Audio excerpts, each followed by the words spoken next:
Welcome to this edition of Whiteboard Wednesdays. My name is Gopi Krishnamurthy. I'm from the IP group.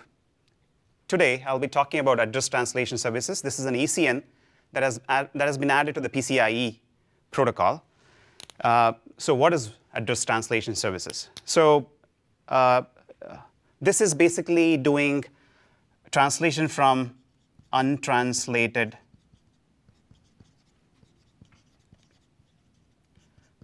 to a physical address.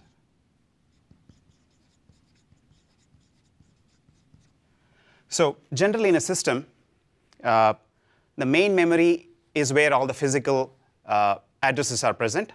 But the endpoints that are present, this is a root port. So you have an endpoint, and this is a PCI Express link. When an endpoint is talking to a root port, it cannot see all the memory that is behind this root port. Endpoint always gives an untranslated address, and which is converted to a physical address by a translating agent that is present in the root port. So normally in a system, there are multiple different endpoints that are connected to the system. So when this is through a switch. So when multiple different endpoints are sending an untranslated address to this translating agent, this needs to do a lot of job in translating this untranslated address back to a physical address, which is basically mapping to this memory location. So the idea of this protocol is to allow the endpoints that are sitting here, right here. There are many different endpoints that are connected to this host.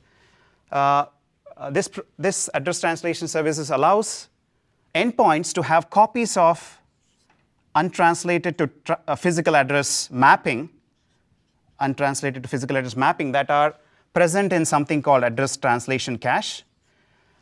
These can be stored in each of these endpoints, and since each of these endpoints handle their own translation, now the translation agent that was originally being used to translate all the addresses is no longer overwhelmed with those translations, and all the endpoints can do their own translation.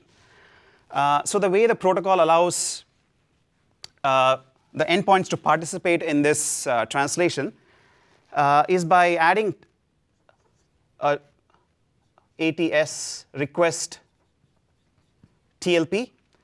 So when the ATS request TLP is sent by an endpoint, it goes to the host, and then the host will send a completion back.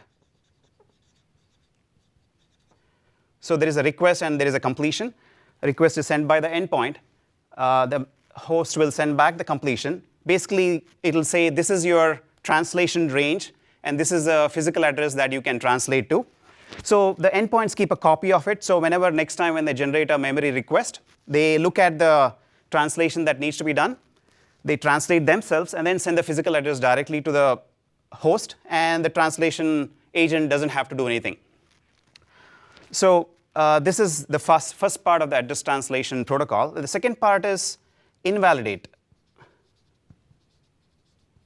So whenever the host decides that there is a part of the cache that needs to be invalidated because it has changed the address location, the memory location was moved to some other physical address was changed, then the host can send the invalidate request, and then the completion will be generated by the endpoint saying that the cache has been cleared, thus indicating that particular location has been changed.